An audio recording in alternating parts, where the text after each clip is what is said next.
Bonjour à tous et bienvenue dans cette vidéo au-delà du cockpit version septembre 2022. Dans cette vidéo, nous répondons à vos questions et nous vous partageons l'actualité qu'il ne fallait pas manquer en ce mois de septembre. Arrêt spécial sur l'événement qui a vraiment fait le buzz dans les médias fin août, début septembre, à savoir le conflit au sein d'un cockpit dans un vol Genève-Paris. Et vous verrez que dans certains cas, eh bien pour la sécurité de tout le monde à bord, c'est pas forcément une mauvaise chose de sortir un pilote de sa torpeur. Et juste avant que nous attaquions dans le vif du sujet par vos questions auxquelles nous allons répondre, eh bien je vous présente notre partenaire sur ce format et c'est NordVPN. Alors NordVPN, qu'est-ce qu'ils ont inventé? Ils ont tout simplement inventé le voyage le plus éco-friendly au monde. Pourquoi je vous dis ça? Eh bien parce que vous avez la capacité en utilisant NordVPN de faire croire à Internet que vous n'êtes pas à l'endroit où vous êtes réellement. Oui, forcément, cela vous permet de faire croire par exemple que si là nous sommes en France, eh bien en fait nous sommes aux États-Unis, nous sommes en Angleterre, nous sommes en Belgique. Alors ça vous permet d'avoir accès à du contenu en ligne différent, mais également à des tarifications différentes. Allez voir par exemple les grands parcs d'attractions, vous verrez, en fonction du pays d'où vous achetez vos billets, les tarifs ne sont pas les mêmes. Et c'est souvent la même chose pour les hôtels ou également pour les compagnies aériennes. Donc vous avez cette capacité à vous déplacer, à acheter des billets moins chers et également à visionner du contenu qui n'est disponible que dans d'autres pays. De manière générale, comme vous le savez, un VPN, eh bien, ça vous permet un canal sécurisé qui va vous protéger lors de votre navigation sur Internet. Alors, les produits de NordVPN ont évolué. Vous avez le NordVPN classique, vous avez maintenant également NordPass qui peut être pris en option et vous avez également NordLocker qui peut se rajouter à tout ça. Si cela vous intéresse, eh bien, regardez en bas, on vous a mis un petit lien et vous avez une belle promotion qui vous attend pour vous permettre eh bien, de surfer sur Internet aux quatre coins du monde sans bouger de chez vous pour mieux préparer votre prochain voyage. Et dans l'Aviation League, eh bien, nombreux sont les personnels commerciaux qui utilisent ces VPN parce que quand même c'est mieux quand vous connectez au Wi-Fi d'un hôtel ou d'un aéroport à l'autre bout du monde. Je n'en dis pas plus, pas mal de sujets à traiter aujourd'hui et nous attaquons tout ça juste après le jingle.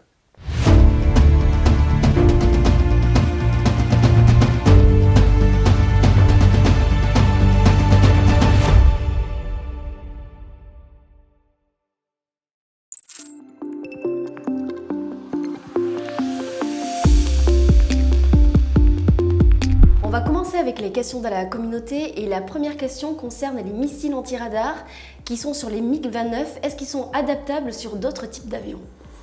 Eh bien effectivement, on a pas mal parlé de ces missiles, on va en reparler d'ailleurs dans les prochaines semaines, mais les premières vidéos photos sont sorties où on voit des armes, donc ce sont des missiles anti-radar, missiles anti-système de défense aérienne.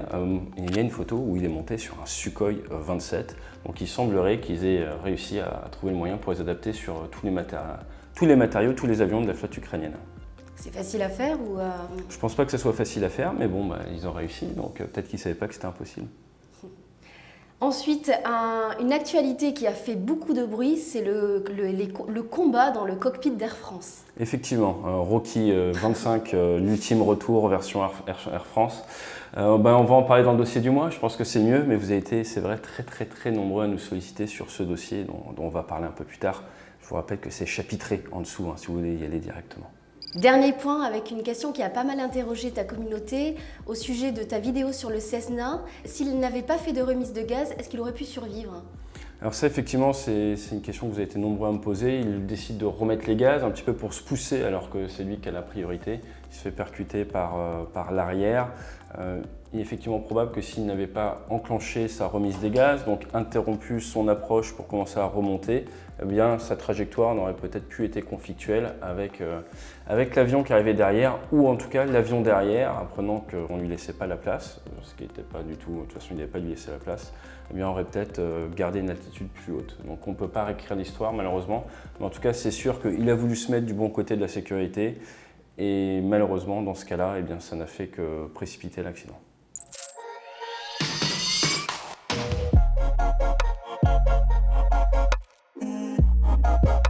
On a lancé une nouvelle rubrique, ce sont les tops et les flops du mois et on va commencer par un top avec les salaires au niveau d'Air France. Effectivement, Air France vient d'annoncer qu'ils allaient donner une prime de 1 000 €, non pas qu'aux pilotes, mais également aux pilotes, aux PNC, donc hôtesses et stewards, et également au personnel au sol, donc tout le monde, et également qu'ils allaient augmenter les salaires de 5%, 2% dès 2022 et 3% en 2023, ce qui mérite d'être souligné quand même. 1 000 € par an, c'est ça?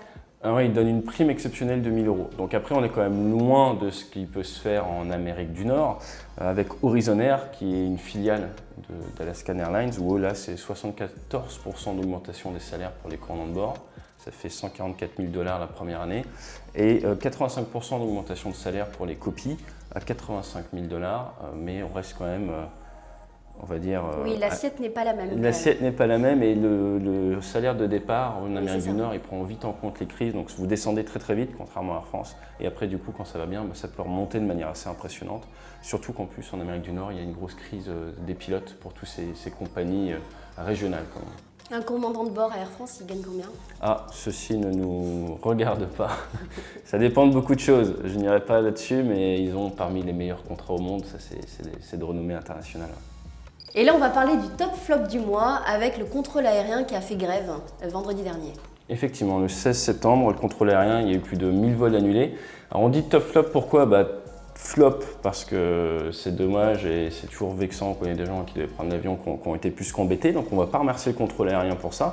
Par contre, pourquoi top de l'autre côté? Parce qu'aussi, pour une fois, j'ai envie de dire, il y a toutes les questions de salaire et tout, mais il y a surtout une question RH. Et c'est de l'anticipation. Et souvent, ce sont les opérationnels qui sont les plus à même à tirer la sonnette d'alarme vis-à-vis de leur hiérarchie. Et là, une des raisons pour lesquelles ils font grève, c'est parce qu'ils disent qu'il y a un tiers de leur personnel qui va être sur le départ entre 2029 et 2035.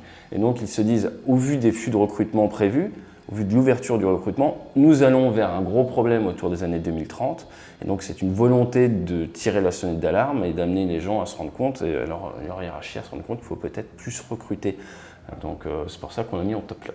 Est-ce que ça va faire effet, cette grève ou, je ne sais pas. L'avenir nous le dira. Et maintenant, nous allons parler à un top. Il y a eu de magnifiques produits dérivés, je crois, de Rafale. Ouais, je pense que le plus beau produit dérivé sur le Rafale a été trouvé en Inde.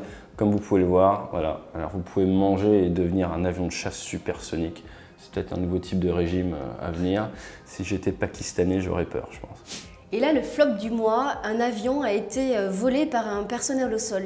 Effectivement, un King Air C-90 dans le Mississippi, là où les marins ont fait notre formation de pilote de chasse, à Tupelo, pas très loin. Il a piqué un avion qui était sur la ramp, sur le parking.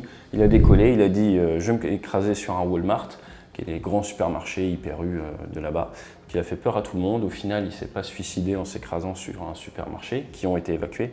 Il s'est posé dans un champ et il a été interpellé. Ça arrive souvent, ça, des vols d'avion Souvent non, mais c'est déjà arrivé, par exemple, dans côte ouest. De l'autre côté, il y a quelques années, quelqu'un avait volé un gros avion bimoteur et il s'était suicidé avec, après avoir fait pas mal de voltiges. Donc j'ai envie de dire, ça arrive plusieurs fois par décennie quand même. C'est même arrivé dans le sud de la France, je crois à Montpellier. On pourra en reparler, j'attendais le compte-rendu d'accident. Mais ouais, ça arrive quand même de temps en temps.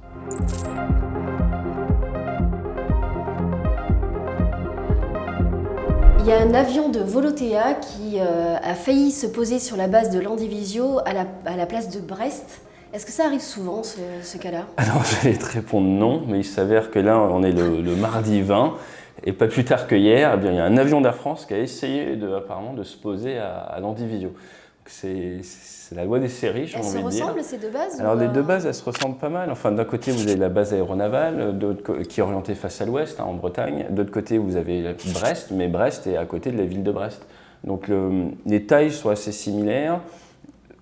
Ça reste des pistes avec un taxiway, donc on pourrait les confondre. Maintenant, elles sont l'une à côté de l'autre. Donc, c'est pas la première fois dans l'histoire de l'aviation que des pilotes se trompent de piste. C'est arrivé, par exemple, en 2013 avec un 747 à Wichita, un gros avion, quand même un gros porteur d'Atlas Air, qui s'est posé sur une base militaire. C'est arrivé également en 2014 avec la Southwest qui s'est trompée de piste. C'était à 14 km du lieu prévu.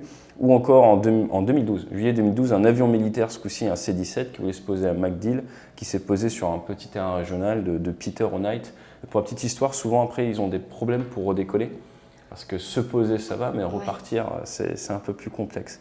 Mais dans le cas là, de Landivisio, c'est un A319 qui faisait Ajaccio-Brest, qui faisait une approche à vue. Et c'est ça qui est important. C'était une approche à vue. Et du coup, le vol 2820, eh bien, il s'est retrouvé à remettre les gaz à 1300 pieds en se rendant compte par lui-même. Ah oui, c'est le pilote lui-même qui s'est rendu compte de cette erreur. Tout à fait. erreur. Donc ils se sont rendus compte que ça n'allait pas le faire, que ce n'était pas la bonne piste. Ils ont remis les gaz, sachant que c'était un samedi vers 10h30. Donc il est probable qu'il n'y avait personne sur la base de l'Andivisio à ce moment-là. Il y a des systèmes d'atterrissage qui permettent d'éviter ce genre d'erreur? Alors il y a des systèmes de navigation normalement pour éviter ça. Donc on a des systèmes au sol. Par exemple, il y a des balises au sol, des choses comme ça, ou sinon avec un 319 en plus, vous avez les GNSS, vous avez le système GPS. Donc vous mettez dans votre avion des points de navigation qui sont connus et ça vous donne votre distance par rapport aux points de navigation, donc par rapport au terrain de Brest typiquement. Normalement, dans la plupart des compagnies aériennes, vous devez, quand vous faites une approche à vue, donc en utilisant vos yeux, la backuper, comment dire, donc la renforcer par l'utilisation d'un système de navigation ou d'approche au sol. Donc, par exemple, sur le terrain de Brest, vous avez des ILS, Instrument Landing System, et il y a une fréquence radio et ça émet un signal en horizontal et un signal vertical. Et même si vous faites une approche à vue, vous devez vous mettre dessus et l'accrocher pour confirmer que votre approche est sur la bonne piste et est stable. Ça peut être très dangereux, par exemple, ce genre d'approche, si vous avez différentes pistes parallèles. Par exemple, la piste gauche, la piste droite, il y en a, il faut à tout prix avoir un ILS pour vous assurer que vous êtes aligné avec la bonne. Parce que vous avez piste gauche, piste droite, taxiway gauche, taxiway droite et taxiway central. Donc on a vite fait de se faire avoir. Donc c'est pour ça que normalement on doit toujours avoir un plan de secours et avoir ces approches dans la machine. On va parler maintenant du X-59, un avion supersonique expérimental américain. Effectivement. Expérimental pourquoi? Parce qu'il fait partie du programme de la NASA qui vise à permettre le vol supersonique avec moins de bruit. À l'heure actuelle, si vous volez supersonique, pas que passer le mur du son, mais voler supersonique, et comme une vague d'étrave sur un bateau, il y a une onde de choc que vous portez qui fait beaucoup de bruit au sol et qui a amené le Concorde à ne pas avoir le droit de voler en supersonique au-dessus du continent. Donc vous aviez le droit de faire du supersonique au-dessus de la mer, 3h30 entre Paris et New York, mais vous n'avez pas le droit de faire par exemple New York-Los Angeles, ce qui a eu un énorme impact sur le succès du vol supersonique. Donc la NASA elle travaille sur ce programme, le Low Boom Flight Demonstrator, petit aéronef avec un très très long nez qui doit faire du Mach 1.5 avec un bruit au sol de 75 décibels, en gros une porte qui claque. Donc en ville, vous n'entendriez pas cet avion, ce qui permettrait de ramener le monde à quelque chose de plus petit. Avec le Concorde, le monde était plus petit, vous vous déplacez plus vite. Maintenant, le monde est plus grand et s'ils arrivent à développer ces programmes, notamment un avion de ligne, le Boom, eh bien, on permettrait de refaire le monde un peu plus petit, de se déplacer plus rapidement. Il y a des spécificités au niveau de l'écran, non, dans cet avion? Oui, la grande spécificité, c'est à cause du long nez de ce X-59, eh bien, le pilote ne voit rien devant et il a donc des écrans. C'est un système qui s'appelle le XVS, External Vision System. Donc vous avez un pilote qui ne verra pas dehors. Donc, je ne sais pas s'ils feront un recrutement au niveau des sous-mariniers. Un Mach A5, c'est un peu plus rapide que ce que sont habitués nos amis des sous-marins, mais c'est un peu l'idée. Donc tu ne verras pas dehors, ce qui ne sera pas sans challenge. On parlait tout à l'heure des aides à l'approche. Je pense que les aides à l'approche aussi auront un impact. Maintenant, on peut avoir des systèmes d'atterrissage d'ultra précision. Je pense que ils capitaliseront là-dessus également. Le retour de Pégase en France, ça y est, la mission est finie? Effectivement, Pitch Black 22 en Australie, c'est terminé. Beaucoup d'interactions. Il y a eu beaucoup de photos sur les réseaux sociaux avec des F-15, avec du F-35, avec du Typhoon. Et ils sont de retour en France. Ils sont passés via Singapour. Ils ont survolé le détroit de Malacca avec des F-15 SG, donc les Singapouriens qui sont formés juste à côté à Caso, sur des avions italiens, pour la petite histoire, des M346. Et pas que, donc ces 3 Rafales, cet A400M et ce 330 MRTT sont également passés par l'Indonésie, donc par Jakarta juste avant, donc ils ont fait Australie, Jakarta. Après ils ont fait détroit de Malacca, Singapour et puis retour à la maison, donc ils ont fait un paquet de kilomètres et ils sont revenus avec tous les avions qui fonctionnent, donc c'est que ça marche bien, on peut bien déployer le Rafale loin de la maison, tant qu'il y a de la 400M, du 330 et des mécanos, ça se passe bien.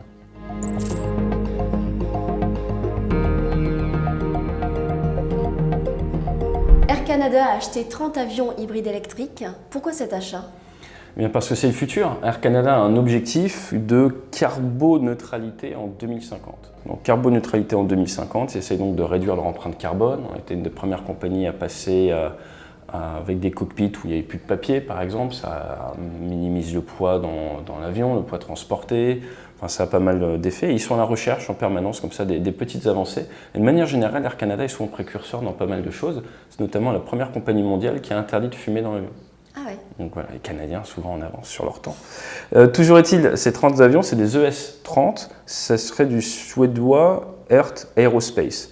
L'idée, c'est de pouvoir faire des vols sans émissions en vol, dans la mesure où ils sont en full électrique. On est d'accord, je sais qu'il y a des personnes très à cheval sur l'écologie qui nous regardent. L'électricité avait bien de quelque part, donc il y a quand même eu des émissions pour créer cette énergie. Mais l'idée, c'est pendant ce vol, il n'y a pas d'émissions, on s'appuie sur les batteries qui permettent de voler 200 km avec 30 personnes à bord.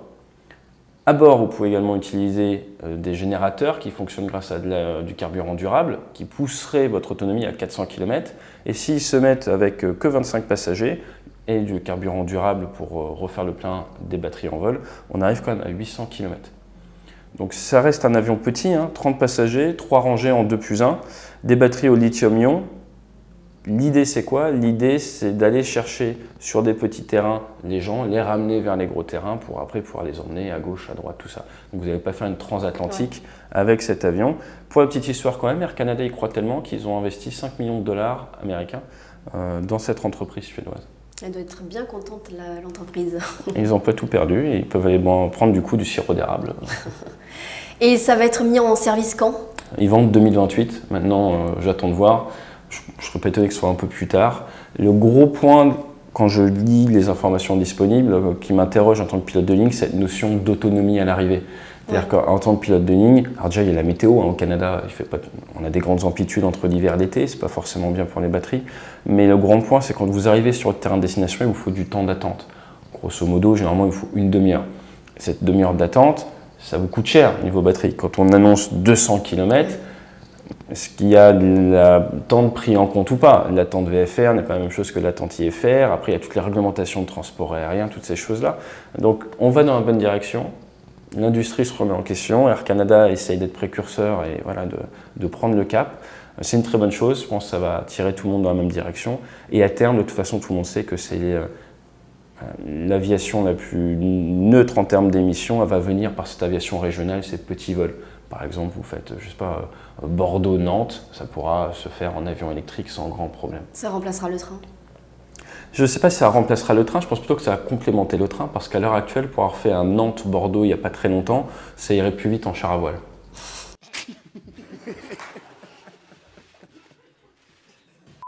Il y a aussi eu une sortie de piste d'un avion de collection en Angleterre, et qu'est-ce que tu peux nous en dire? Alors effectivement, c'est le 16 septembre, toujours le 16, le jour de la grève en France, eh bien il y a à Wellesbourne, Mountford, en Angleterre, vous avez un avion de collection qui ne vole pas, qui fait que des roulages, eh bien, qui a fait une accélération arrêt et malheureusement il est sorti de piste, il a poursuivi, il n'a pas réussi à s'arrêter, apparemment à cause d'un souci au niveau de son indicateur de vitesse, son anémomètre, qui aurait eu une défaillance. Le pilote a commencé du coup sa réduction trop tard et n'a pas eu assez de piste pour s'arrêter, donc malheureusement l'avion est en mauvais état. Il est entretenu par le XM 655 Maintenance and Preservation Society et il est principalement utilisé pour faire ses accélérations arrêts devant des fans parce que c'est quand même un Vulcan, quoi. Et le Vulcan, du coup, il appartenait à la Force V. Effectivement, la puissance stratégique de la Royal Air Force de l'Angleterre pendant toute la guerre froide, c'était la fameuse Force V. Force V, pourquoi? Vous aviez le Valiant, le Vulcan et les Victor. Et ce sont des avions avec ces formes assez particulières, sorte d'ailes très particulières. Le Vulcan, lui, ses premiers vols en 1952, en service jusqu'au milieu des années 80, 134 fabriqués et 2 prototypes, quand même 4 réacteurs pour pousser le bestiau, 36 tonnes à vide, donc c'est plus, j'ai envie de dire, 3 rafales à vide, 92 tonnes en masse maximum au décollage. Et cet avion, eh bien, il était utilisé pour du bombardement stratégique. Dès qu'on dit bombardement stratégique, c'est généralement de la bombe nucléaire. Le Valiant et le Victor, c'était ses compères. Le Victor, typiquement, il faisait du ravitaillement. Et il y a eu un raid lors de la guerre des Malouines en 1982, le fameux Black Buck Raid, où ils sont partis bombarder Port Stanley, donc dans tout le sud de l'Atlantique Sud.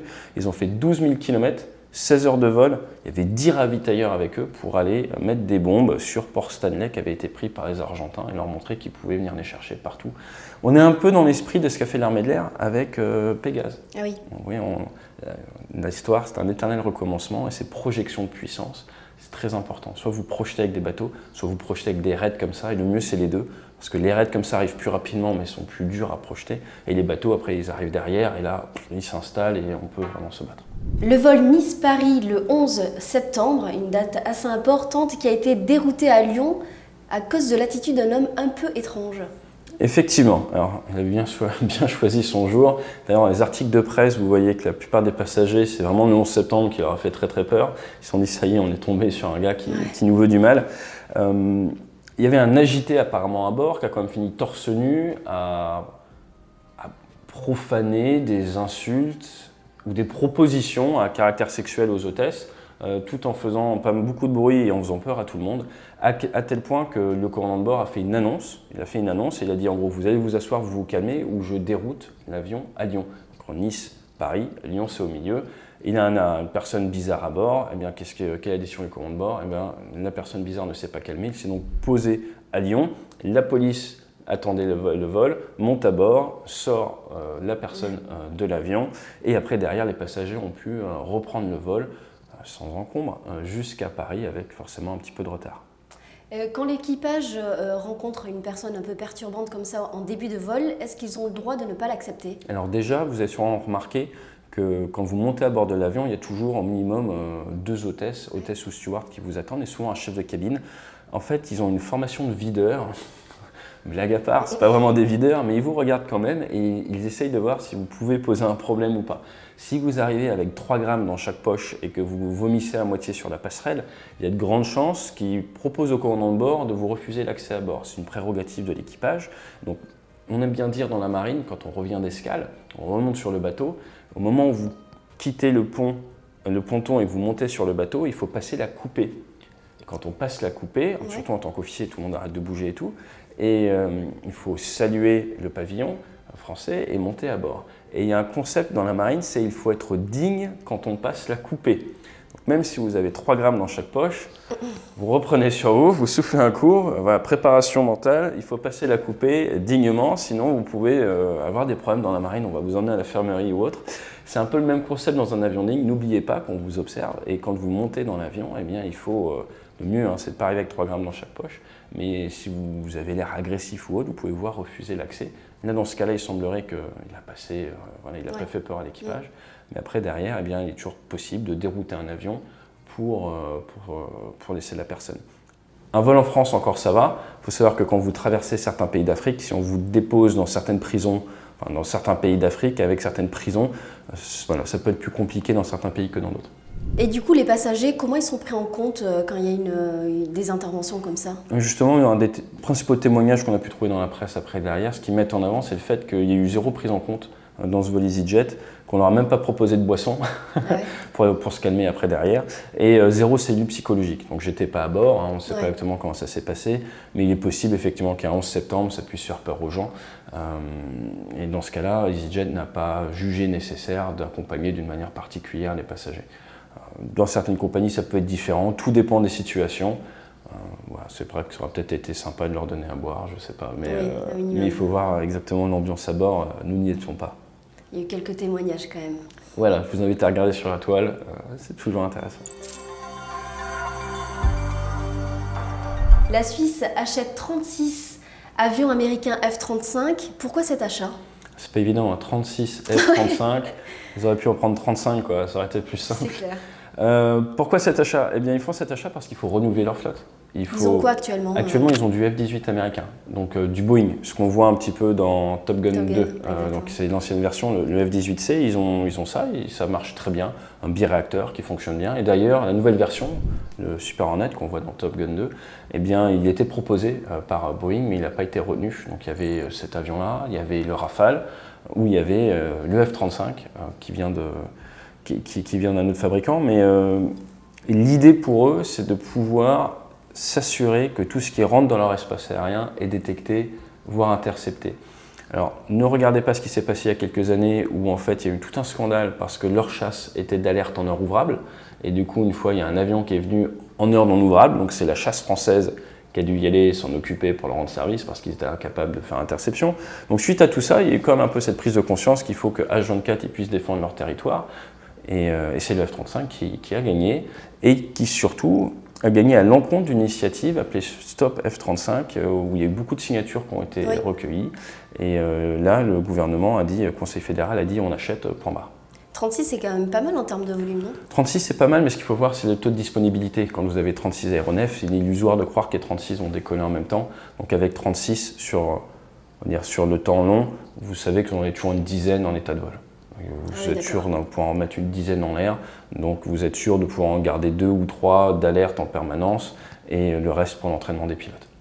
Et quand est-ce que va avoir lieu la livraison? La livraison, ce sera à partir de 2027, d'après les sources qu'on a trouvées. Maintenant, attention, il ne faut pas oublier qu'il y a de nouveaux soucis avec le F-35, notamment suite à la découverte d'un alliage de provenance chinoise dans le réacteur du F-35 qui a mis en arrêt toute la production.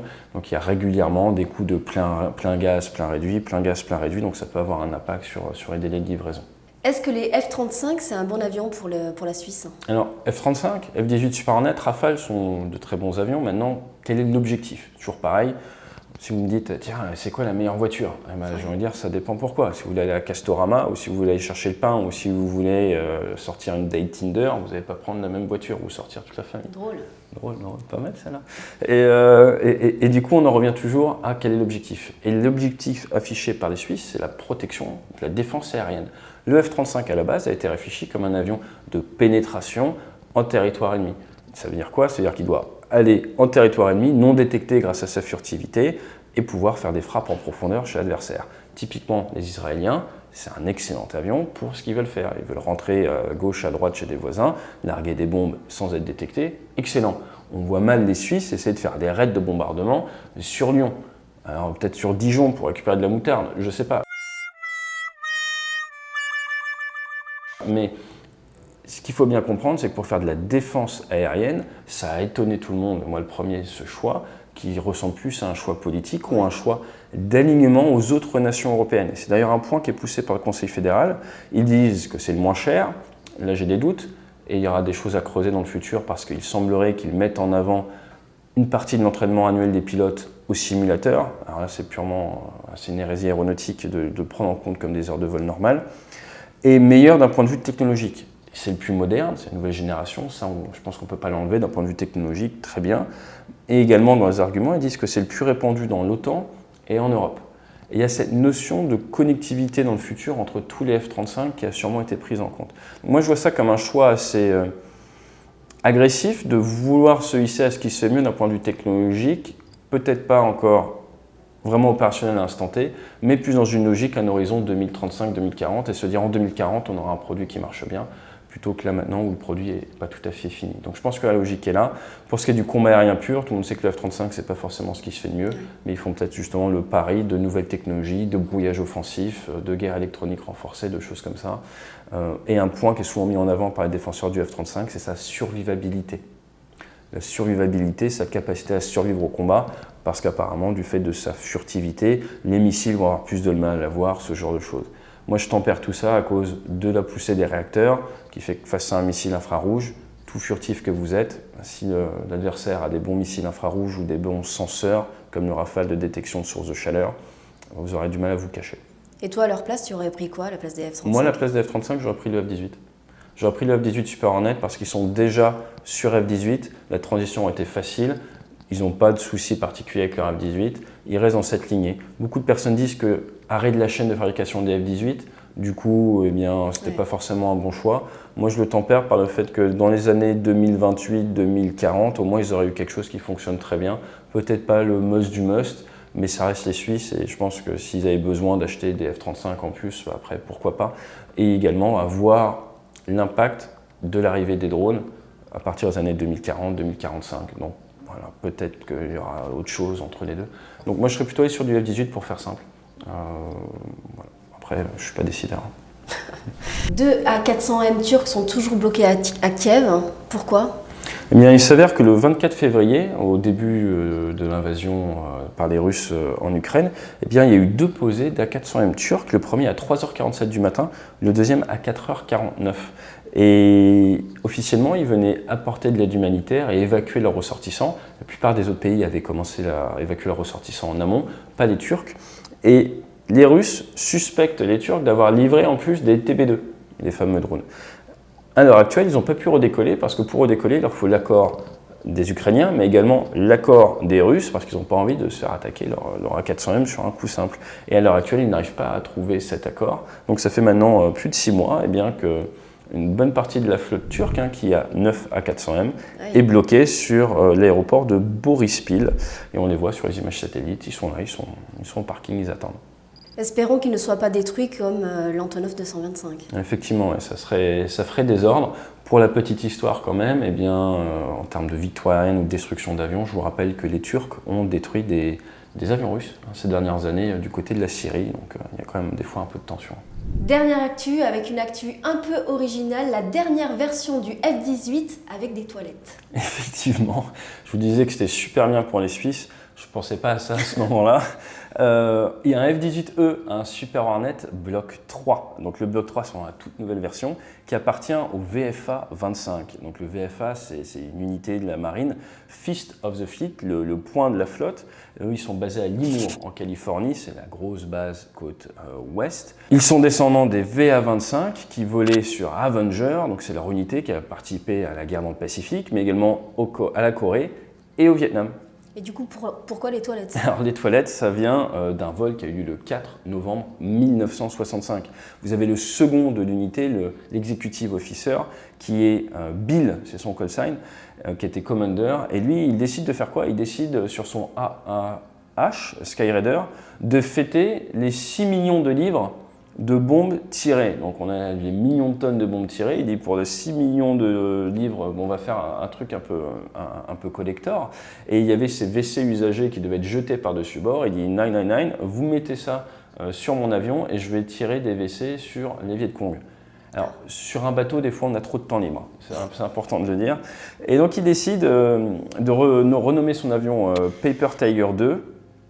Il décolle avec un équipier qui a une caméra pour filmer, donc une version spéciale. Ce qui est très fort quand même, c'est que vous doutez bien, ils n'ont pas fait une demande officielle pour emmener des toilettes sur un avion de chasse, un avion de bombardement. Donc il y a tout le personnel au sol qui joue au jeu et qui cache cette partie de l'avion aux chefs qui sont dans la tour de contrôle.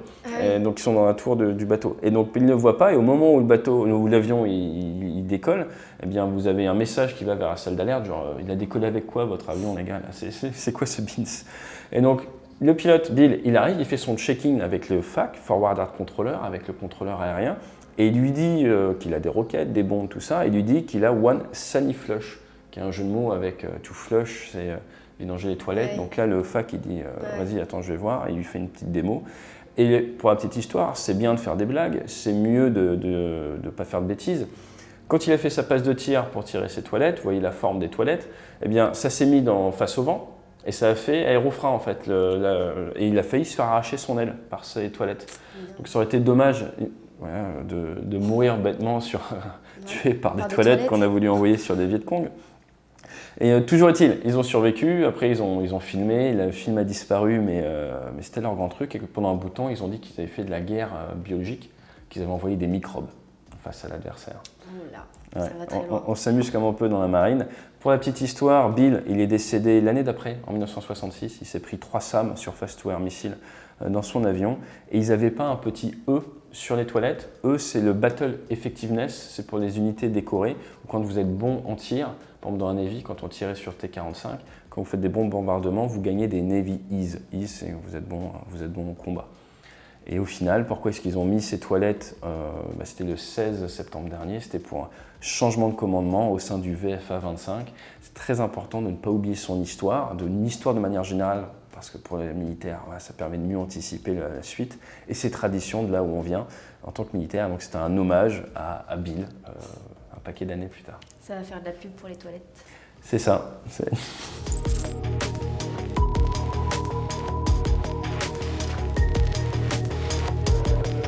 Et le dossier du mois, on va parler du fameux combat dans le Air France. Ça fait pas mal de bruit ces derniers jours. Qu'est-ce que tu as... Effectivement, vous êtes nombreux à me poser des questions sur ce qui s'est passé. Alors je ne rentrerai pas dans les détails parce que je ne suis pas enquêteur ni de la police ni du bureau enquête-analyse. Well, listen, let the police do the job. Be sure I give you answer as soon as possible, okay? La sécurité n'a pas été engagée pour les passagers, je pense que c'est ça qui est important. Maintenant, ce qu'il faut bien comprendre, c'est que Air France, comme toutes les compagnies au monde, on a des cours de CRM. Le CRM, dans le monde du business, c'est pour suivre les clients. Mais dans l'aviation, c'est le Crew Resource Management. C'est la ressource on va dire des individualités, c'est du facteur humain, c'est réussir à faire en sorte que si on travaille tous les deux, 1 + 1 soit strictement supérieur à 2. Pour ce faire, il y a des attitudes à adopter, des attitudes en tant que commandant de bord, des attitudes en tant que copilote. Le point important, c'est de savoir que le pilotage d'un avion de ligne se fait sur la base du volontariat. Vous n'avez absolument personne qui est forcé à être pilote de ligne. Et vous avez en permanence des pilotes qui sont prêts à remplacer quelqu'un de malade. Vous vous réveillez le matin, vous avez super mal, vous n'allez pas aller voler. Vous appelez les opérations, vous dites « je suis HS médical » et quelqu'un va vous remplacer. Cette notion de pouvoir se mettre en retrait fait également un énorme poids sur la sécurité. Et pourquoi j'en parle? Parce que si vraiment il y a un énorme souci avec votre commandant de bord ou votre copilote, il ne faut pas oublier qu'il y a cette possibilité de dire « je suis malade » ou « ça ne va pas ». Pourquoi je dis ça? Parce que cet événement est arrivé après plusieurs jours de rotation. Donc typiquement chez Air France, ils vont partir pour 2-3 jours, des fois c'est 15 jours, mais ils vont faire plusieurs vols ensemble. Et donc progressivement, il y a un malentendu qui s'est construit au sein de l'équipage. Et d'ailleurs, c'est un point qui est relevé par le copilote, c'est qu'il regrette de ne pas avoir dit « non, en fait, on arrête là et les opérations, envoyer quelqu'un pour me remplacer ». Donc ça, c'est un point important. Le deuxième point, c'est que le copilote doit s'adapter au commandant de bord. C'est comme ça, c'est un fait. Le commandant de bord doit être un bon commandant de bord, mais c'est au copilote également de s'adapter pour la sécurité de tout le monde. Ça marche comme ça, comme de la hiérarchie. Je trouve d'ailleurs qu'il y a plus de hiérarchie dans l'aviation civile que dans l'aviation militaire. On pourra en reparler dans une autre vidéo. Mais si par exemple, le commandant de bord voit que le copilote ne va pas dans son sens, est-ce que le commandant de bord ne doit pas aller aussi Alors là, on arrive dans des cas très intéressants qui sont qu'en fait, le but c'est de respecter les procédures et de faire la mission. Pour réaliser la mission, nous avons des procédures et tout le monde se doit de respecter les procédures. Si le commandant de bord commence à dévier des procédures ou le copilote commence à dévier des procédures, ça peut amener des soucis. Et c'est notamment apparemment ce qui s'est passé dans ce cas-là. Après, il y a des manières de raligner les gens vers la sécurité et normalement, la sélection a fait et la formation continue a fait que vous avez des gens assez bien câblés qui vont s'aligner. Dans certains cas extrêmes, voilà, on peut se retrouver dans des déviances. Il semblerait qu'on ait été dans un cas extrêmement extrême. À savoir que le commandant de bord, normalement, il est censé être aligné, et le copilote aussi, mais à la règle des 5 H. Les 5 H, c'est habilité, humilité, honnêteté, humour et humilité. Si vous avez un commandant de bord qui est parfaitement aligné à ça, vous n'aurez aucun souci. Si vous avez un commandant de bord qui a des soucis par rapport à ça, le copilote doit prendre sur lui, s'adapter. Et si on commence à attaquer la sécurité des vols, là, ça change un petit peu de braquet et on a des beaux exemples dans l'armée. On a des beaux exemples notamment dans la voltige ou les vols de formation de base. Pourquoi? Parce que dans l'armée, souvent, vous prenez des très jeunes pilotes et vous les amenez dans des cas où l'avion va se retrouver sur le dos ou en vrille ou autre. Et là, qu'est-ce que vous faites si votre élève, jeune pilote avec 5 heures de vol, il se retrouve bloqué aux commandes? Il accroche les commandes, il tient les commandes de toutes ses forces. Vous avez des fois des anciens rugbyman là. Qu'est-ce que vous faites en tant qu'instructeur à côté? Eh bien, vous n'avez pas le choix, vous allez lui mettre une tatane dans sa figure avec beaucoup de bienveillance.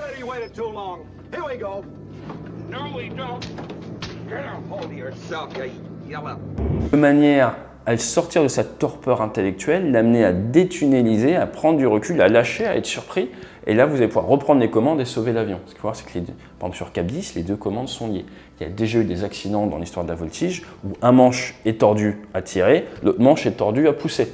Bien là, pour éviter l'accident, c'est un coup de tatane dans la figure de l'autre. Et ça permet de sortir de cette torpeur. C'est vraiment quelque chose qu'on apprend en secours maritime. Vous allez sur quelqu'un qui est en train de se noyer, vous arrivez sur lui, il est tout content que vous arrivez, mais il va être un peu paniqué, il risque de s'accrocher à vous ou d'essayer de vous couler, ou il va avoir des mal. Là, ma génération, on a appris quoi? On a appris que tu arrives sur la personne qui se noie, si elle est agressive, tu lui mets un coup direct, tu la recadres. Et donc il faut voir que la violence, d'une certaine manière, a été intellectualisée dans l'aviation de combat notamment, pour faire face à cette éventuelle incapacitation d'un jeune pilote. Captain, you need to do something. I think go to manual. Danger. Initiating manual override. Item 3-2. On my mark. Execute. Mark. I have command of the ship. Maintenant, entre deux pilotes purement brevetés dans un cas d'aviation commerciale, on est d'accord, il n'y a pas à se taper dessus. Mais je pensais que c'était intéressant quand même de vous partager que dans certains cas, ça peut être nécessaire pour sortir de cette torpeur. Après, il y a d'autres cas extrêmes. Il y a eu, il y a un an, pas à côté d'ici, à Biscarrosse, dans le cadre d'un vol privé, un monsieur de 32 ans qui a été pris d'une envie de suicide alors qu'il était passager d'un pilote de 65 ans dans un J3. Qui était ils étaient en tandem. Il a essayé de prendre les commandes, il a voulu crasher l'avion. Le commandant de bord a réussi à récupérer les commandes et au final, le pilote, il a ouvert la porte, il s'est suicidé. Il a sauté à 50 mètres de la mer, enfin 50 mètres d'altitude à 200 mètres de la côte. Suicide.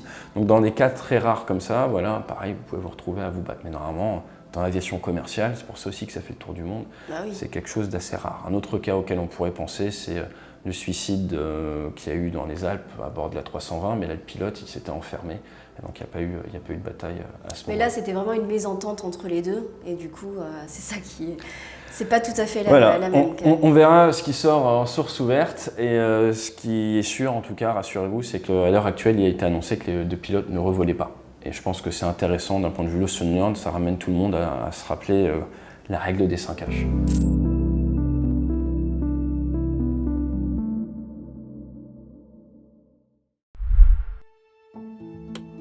Clément Ader, grand ingénieur français, né en 1841 et mort en 1925 à 84 ans.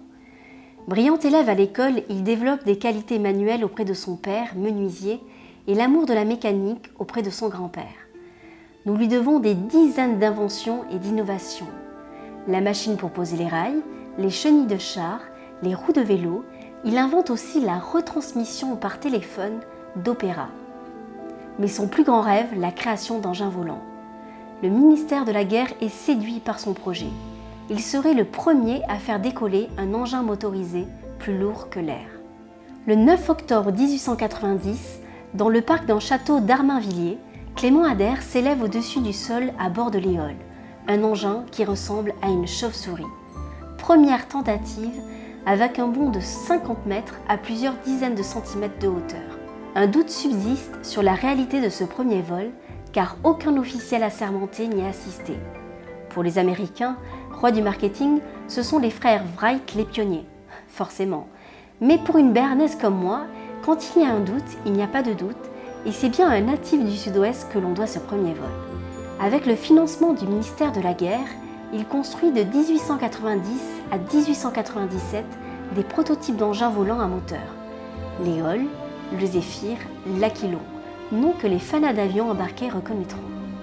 Il est le premier à renoncer à imiter le battement d'ailes des oiseaux et à préférer un fuselage fixe en bois recouvert de soie. En présence de la commission de l'armée, il s'élance sur la piste Satori avec son avion 3. Il s'arrache du sol sur une distance de 200 à 300 mètres. Il perd le contrôle de sa machine volante qui, déportée par le vent, s'écrase en bordure du piste, le train d'atterrissage brisé. Cette tentative marquera la fin de l'aventure aéronautique de Clément Ader que le ministère de la Guerre cessera alors de financer. S'il ne peut pas être reconnu comme le seul père de l'aviation, nous lui devons le premier décollage et surtout le mot avion, issu du latin avis, qui veut dire oiseau.